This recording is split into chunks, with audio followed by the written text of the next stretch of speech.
Viewers, आप सबको एक दफ़ा फिर मेरे YouTube चैनल में खुशामदीद। व्यूअर्स, आज हम क्लास 4 की मैथमेटिक का लास्ट चैप्टर जो कि है ज्योमेट्री वो स्टार्ट करेंगे।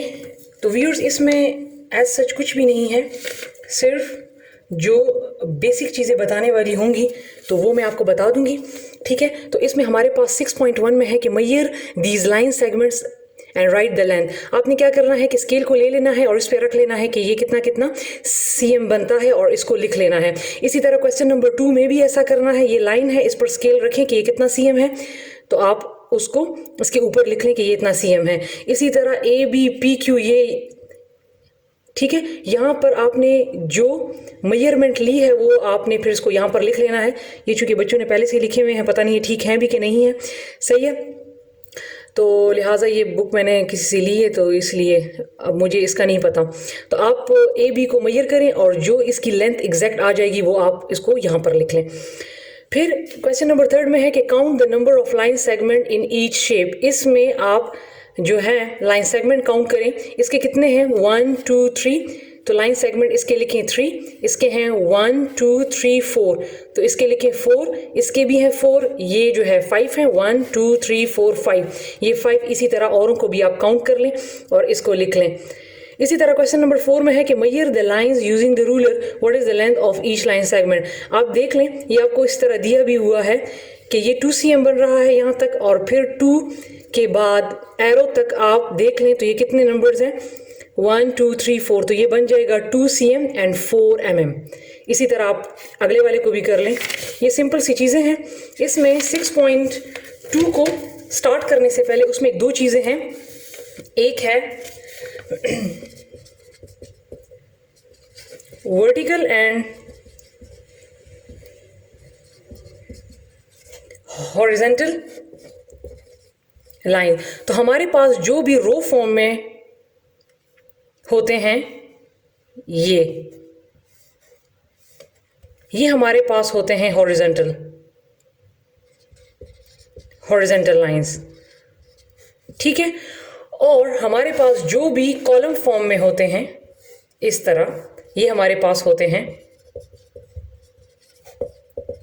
Vertical lines. इसमें बस सिर्फ यही बताना है, ठीक है। इसके बाद हमारे पास इसमें एक और चीज़ है, parallel and non parallel lines. Parallel and non parallel lines, ठीक है। तो हमारे पास पैरेलल लाइंस जो हैं वो,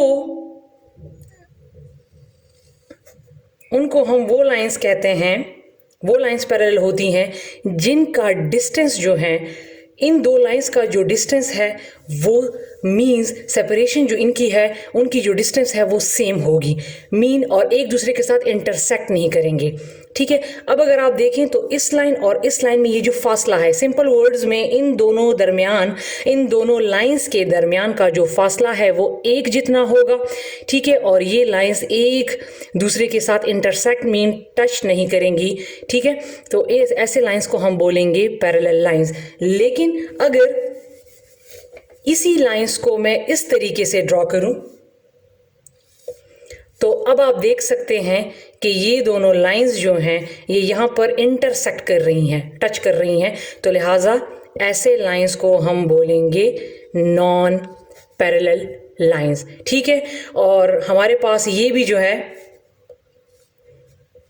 ये भी नॉन पैरेलल लाइंस है। क्यों? क्योंकि यहाँ पर इसका एक डिस्टेंस है और यहाँ पर इसका दूसरा डिस्टेंस है, सेम डिस्टेंस नहीं है इनका, ठीक है ना। तो ये भी जो है नॉन पैरेलल लाइंस है, ठीक है व्यूअर्स। तो अब हम चलते हैं 6.2 की तरफ। 6.2 में भी मैं इसी तरह ऑरली समझा देती हूँ। हमारे पास है कि measure the following by using thread. Thread कहते हैं धागे को।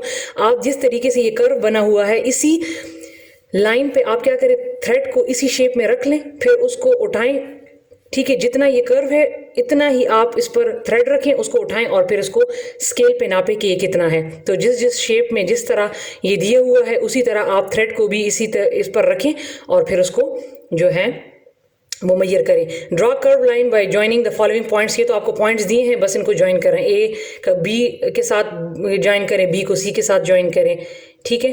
तो बस इनको तो जस्ट पॉइंट्स को आपने ज्वाइन करना है। अब नेक्स्ट हमारे पास है क्वेश्चन नंबर 3 है कि tick the shapes which have parallel lines. कह रहे हैं कि इन शेप्स में उन शेप्स को टिक करें जिनके पैरेलल लाइंस है। तो आप देख सकते हैं कि हमारे पास ये दो जो हैं पैरेलल लाइंस हैं, ठीक है। ये दो हो गई, ये दो हो गई, और सर्कल में तो लाइंस होती ही नहीं है, ये भी नहीं है क्योंकि इसकी एक लाइन ऐसी है, एक लाइन ऐसी है, और एक लाइन ये बेस जो है इसका ऐसा है, तो ये भी पैरेलल लाइन नहीं है, ये भी नहीं है क्योंकि अगर आप देखें तो एक यहाँ का डिस्टेंस और है और यहाँ का डिस्टेंस और है। ये जो है पैरेलल लाइन है, ये दो देख लें तो ये एक जितना डिस्टेंस, और अगर इन दोनों को देख लें तो इन दोनों का एक जितना डिस्टेंस। इसी तरह ये भी है और ये भी है। अब लास्ट क्वेश्चन है कि using a ruler draw pair of parallel lines of these lens. आपने क्या कर लेना है, रूलर ले लेना है, और क्या है 3 cm। तो फॉर एग्जांपल मुझे अगर बनाना है तो मैं क्या कर लूँगी, ये 3 cm और ये 3 cm, इसके पैरेलल लाइन बनाने हैं, ठीक है। इसी तरह 5 cm, तो 5 cm ले ले ये लाइन और एक ये लाइन, ठीक है। तो ये है हमारा लास्ट क्वेश्चन, ठीक है। इसके बाद हमारा नेक्स्ट टॉपिक जो है वो हमारा है एंगल, ठीक है। तो एंगल में हमने क्या करना है कि एंगल में हमने प्रोटेक्टर की मदद से हमने एंगल्स को फाइंड करना है। अच्छा, तो व्यूअर्स एंगल फाइंड करने के लिए सबसे पहले मैं आपको बताऊं कि सबसे पहले मैं बता देती हूँ, जो एंगल 90 के बराबर होगा तो वो हमारे पास होगा राइट एंगल। जो 90 से लेस होगा, ठीक है, angle less than 90 is called acute angle, और एंगल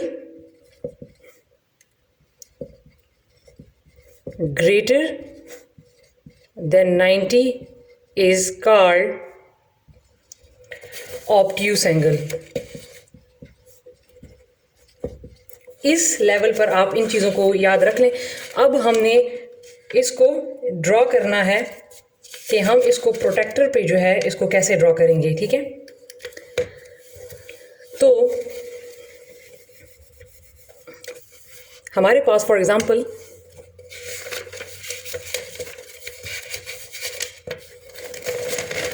यहाँ पर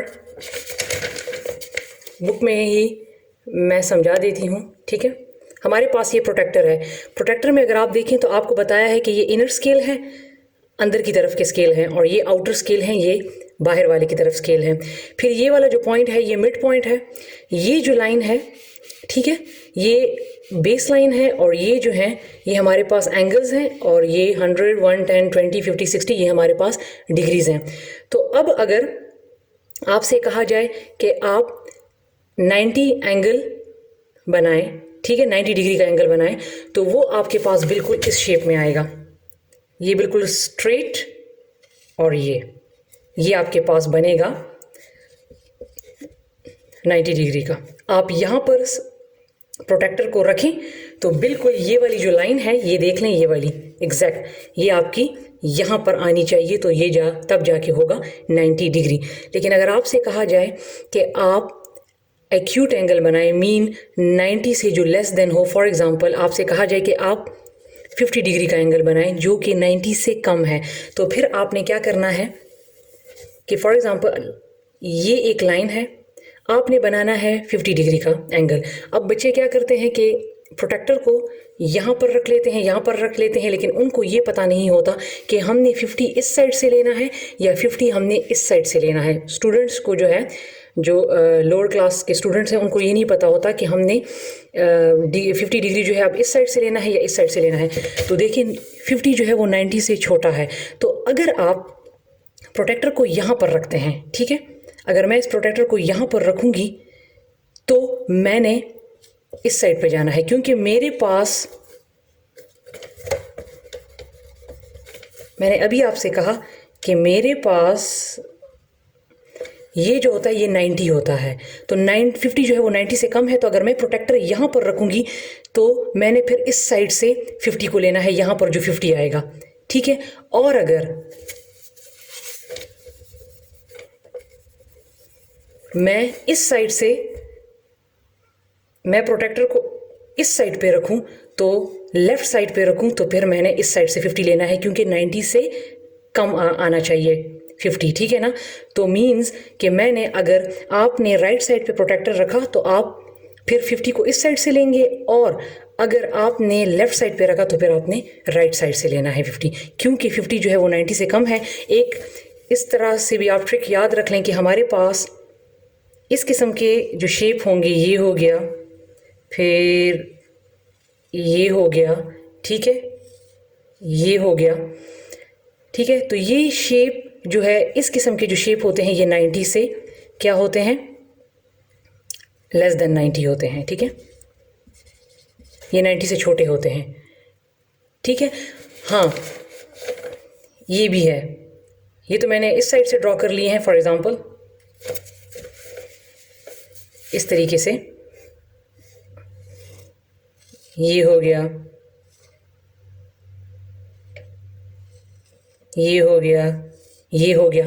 तो अब आप देखें कि ये तमाम एंगल जो हैं ये 90 से छोटे हैं। आप इस तरीके से भी याद रख सकते हैं कि बेस लाइन और ये जो एंगल लाइन है, ये जब बेंड हुई होगी, ये वाला जो एंगल की जो लाइन है, ये अगर बेस लाइन की तरफ बेंड हुई होगी तो इट मीन्स कि ये एंगल जो हैं ये 90 से लेस देन होंगे। तो आपने याद रखना है कि अगर आपको बताया जाए कि 40, 50, 60 लाइन को, डिग्री की लाइन को ड्रॉ करें, तो उनके जो शेप्स हैं वो इस किस्म के आएंगे, ठीक है।